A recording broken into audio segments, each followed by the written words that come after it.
TV company tried to scam us, so I found a way to get everyone free TV. I'm the maintenance director at an independent senior living centre.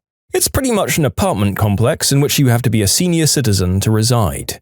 We provide 3 meals a day, housekeeping, activities, a bus for transportation, and several other amenities to increase the quality of life because, more times than not, they'll spend the final years of their life here. Our facility is family-owned and operated.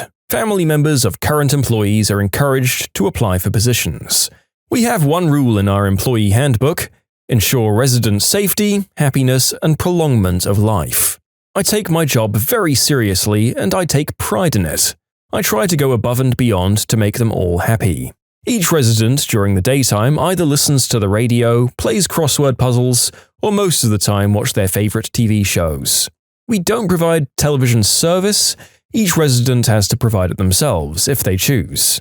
Over the last year, there's been a trend of televisions not working in countless units, and when this happens, they're rightfully very upset. When I get a work order for a TV, I go and check it out. Most of the time, there's nothing I can do. If the cable isn't cut, everything is plugged in, and there's no obstruction to the satellite signal, it's going to be a software issue. When this happens, I install an air antenna until their regular service is fixed. I call the company and a techie comes out, fixes it, and usually within a couple of hours, it stops working again. This is a never-ending cycle of upset residents. Over the course of an entire year, I spoke with several supervisors and tried to schedule for someone to come out and go through the entire property with me to address each issue. They weren't having that. They wanted me to go to each unit and have that particular resident call them. This is almost impossible. A lot of them have trouble hearing and discussing complex matters over the telephone, let alone know the 4-digit code and the answer to the secret question. One resident was out of service for over 60 days. Every single time they asked her for the 4-digit code, she never remembered it. This caused her to get all worked up like you wouldn't believe. She'd even start to shake. This made my blood boil. I demanded that they refund or discount this particular resident properly. They ended up only giving her $21 off, which isn't even half of a single month's payment. When I spoke with this particular representative, I told them that wasn't enough and I'd be throwing all of their satellites in the dumpster. He replied with, "You can't do that. Watch me." They breached their contracts and we have formidable attorneys. And all of this, by the way, is just the tip of the iceberg. These companies have caused significant property damage to the facility. They've run the cokes in the gutters and down the drain spouts, run cables draped over the sidewalk, which is a tripping hazard, installed dishes in the center of courtyard and wherever is convenient for them. All the property cables are strung on top of the grass for hundreds of feet. They don't bother burying any cables. We could have filed a lawsuit for damages caused by them. They ran the coax cable down the gutter, which caused sticks, pine needles, and other debris to accumulate. When it would rain, all of the debris would get wet, hold water, and eventually long sections of the gutter completely failed and fell from the building. Although, for example and hypothetically, if they installed a cable over a sidewalk and someone tripped and broke a hip, I'd undoubtedly be on the list of people responsible, but I'm not sure how it would all work out in court. I was really giving them every opportunity to fix this, and they blew each one. The biggest issue, in my opinion, was sending a different tech out to the property every time and someone different on the phone whenever I called. It was always someone completely unfamiliar with the issues. I've discussed this numerous times with the owner of the facility last year. The last time I spoke with him about it, he gave me the okay to handle the situation and do whatever needed to be done to fix the issue. My options were limited, and the only feasible one I could concoct was using a landline company that didn't need a satellite dish. And, well, I've officially finished running new cokes to every single unit, and a landline company came in and installed boxes and services in each resident's apartment. Residents who've previously had to pay a monthly fee for their television service now get their service free of charge. Those that never had service do now. We've saved over 50 residents money every month, and in total more than 200 now have television service that's included in their rent without any increase whatsoever. This was revenge for the representative talking to Miss T in such a negative and rude tone. I couldn't be happier for my residents. Our senior citizens are some of the most precious things in life. They hold all of our wisdom. Good day. Wow, this sounds like one of the nicer residences that I've heard about. I hope that all the employees at this particular home fight and care as hard for the residents as you do. I don't understand how the company can be so nonchalant about the service they provide. I get that losing one customer isn't a big issue, but surely 50 people or so calling with complaints and then dropping the service means that the local managers have to check how they lost that many customers in one fell swoop and have a stern word with the technicians in the area. Those health and safety issues alone sound like something that could have led to multiple lawsuits and lost jobs if the inevitable had happened. But it seems like you guys just settled on the simplest solution, and who could blame you? The residents are happy, you're happy, and hopefully there's a drastic drop-off in technical issues going forward. I sincerely hope that when the day comes, I can put my folks in a good facility like this. Would I be the jerk if I gave a family heirloom belonging to my late wife to my adopted daughter? My late wife, Kate, passed away about 12 years ago. They have a family heirloom that's been passed down several generations, starting from her great-grandmother, from mothers to their first daughters, on their 18th or thereabout birthdays.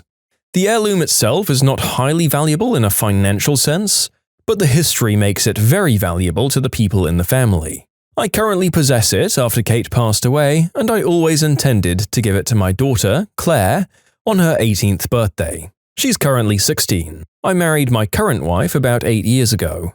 My stepdaughter, Sarah, whom I have adopted and consider my own daughter, is 17 years and 11 months old. Her 18th birthday is in a month. My wife has also adopted Claire, and we all consider each other just as one family. My wife asked me to give the heirloom to Sarah on her birthday to continue the tradition. I was hesitant because I'd always intended to give it to Claire, who's Kate's only daughter, as this is what she would have wanted and it's the continuation of the tradition. My wife counters that this belongs to our family now, and we should give it to our eldest daughter on her 18th birthday, and therefore this should be Sarah. I told her that while I consider Sarah to be my daughter, she's not Kate's daughter. This belongs to Kate and should go to Kate's daughter. My wife said Claire is her daughter, not anyone else's, and my wife accused me of playing favorites and told me that if I truly consider Sarah to be my daughter, then I'll do the right thing for her, or that I haven't really accepted Sarah as a real daughter yet. I consulted my son, from Kate, who's 25 years old, and he told me that if I do this, he's going to walk from the birthday party and that he bets he won't be the only one. He said if I do this, I should be ready for severe consequences. He left in a very frustrated way. His argument in the end was that this isn't yours to give away. It was Mum's, and now it belongs to Claire. My wife thinks my son is overreacting, and it's only due to his age and moving out. He's never bonded with Sarah like Claire and I have, so he doesn't consider Sarah to be his real sister. Otherwise, he'd be happy for her. My wife thinks Claire will be happy about this since she considers Sarah to be her big sister, and it will bring the girls even closer because Sarah will happily share it with Claire and they'll both have it. So, would I be the jerk if I did what my wife wants to do and give the heirloom to Sarah? Author, do not relent. I think that your current wife is in the wrong in this particular matter. I can't see why she thinks this particular item would mean as much to your adopted daughter. I feel like its value is sentimental, not just it being a symbolic thing for whomever hits the arbitrary age number first. This is a reminder of your daughter's mother. Normally, I'm all on board with embracing your adopted and stepchildren as your own, but the simple fact here is that this is a matter of honoring your late wife's wishes, and is something that your daughter Claire will expect. I don't want to generally tar your current wife as being a massive jerk, as this might just be a point of logic that's escaped her. If there's a way to talk it out, then it doesn't have to be a point of contention. If it's purely a value and transaction thing, there's no reason you can't buy a special and meaningful gift for your other daughter. If you like Am I the Jerk, you're probably going to love Am I the Genius. Check it out, linked below. Also, go to amithejerk.com/submit if you would like to submit your own stories. Hospital tries to drain our card when we're entitled to a full discount. For context, we live in the US, and yes, we get it, this only happens to us. We recently got a $4,000 hospital bill for an overnight stay with a minor surgery for our son. This was after our insurance paid $16,000. We got our secondary insurance to pay an additional $1,500, but had $2,500 left out of pocket. What now? Well, the hospital has a financial assistance program, and we qualify. Hooray, right? Not right. They find out that we have an FSA, basically a credit card that can only be used for medical expenses. They want to wipe out the FSA before they look at our income. The FSA really should count as part of our annual income, but alas. My husband is pretty resigned to this and ready to fork over our whole FSA, but I'm pretty salty about it. We have a decent amount left on the card, but this is for all our appointments for the year. We only have weeks to pay this bill or have it sent to collections, so not enough time to schedule a bunch of necessary appointments. And to be clear, this is after the many hoops and documentation the supplemental insurance required and finally paid. This had run the clock down. I assure everyone we did our due diligence and requested an itemized bill. Our other option was a payment plan, but this would be for the full remaining amount and we'd see no reduction in the bill. If the FSA didn't exist, we qualified for a 75% to 100% reduction. This isn't pulling a fast one. Had they reduced the bill, we would have used the FSA to pay it, but they wouldn't do that.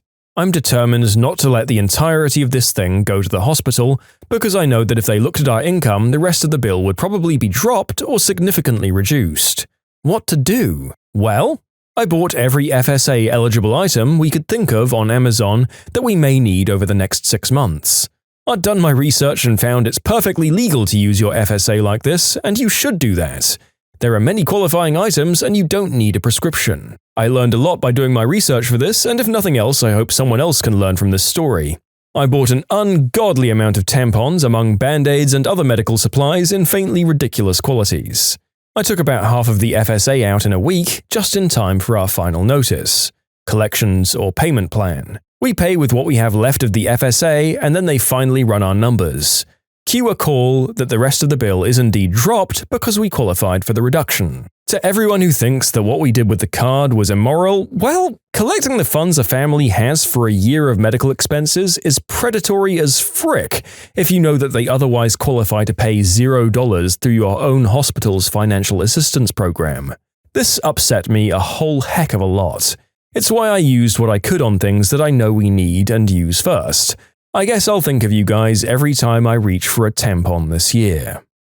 I know that the author wanted to call off the comments like the one I'm about to make, but I just do not love how medical stuff works in the States, where you can basically just get unlucky and go from financially fine and even insured to completely crippled via the complicated terms and conditions you have with your providers.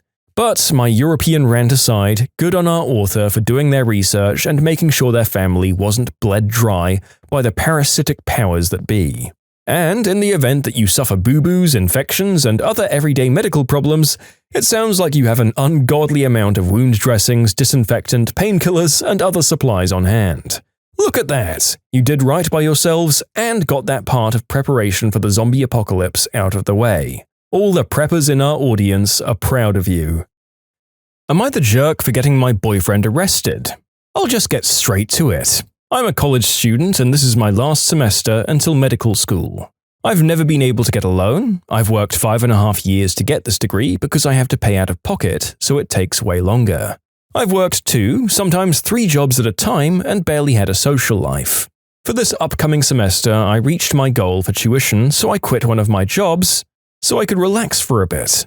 I was a server and bartender at 2 bars and an office job, so I always have cash hidden in my apartment, in my closet, in a box, and before the semester starts, a week or 2 before, I deposit it so I can pay my tuition. My boyfriend sometimes stays over while I'm there or when I'm not. Since I've been saving for this semester, he's the only one who's been over, and I've never told him about the box, but he knows I have to pay for school. Well, yesterday night I got home to put some money in the box, because I was going to deposit it today and it was all gone. I freaked out and tore my apartment up thinking I put it somewhere else, knowing that I didn't.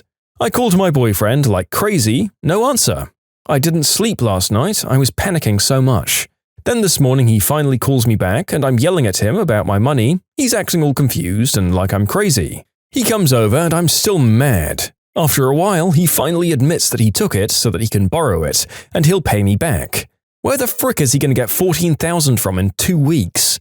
I went into a rage and called the police and reported a theft because that's what he did. Well, it's been hours now.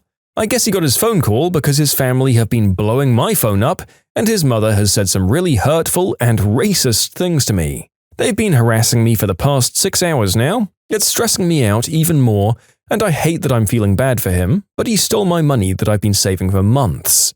His brother did call and he was respectful and said they'll help him pay it back, and I should just go to the police station with him and tell him I want to drop the charges.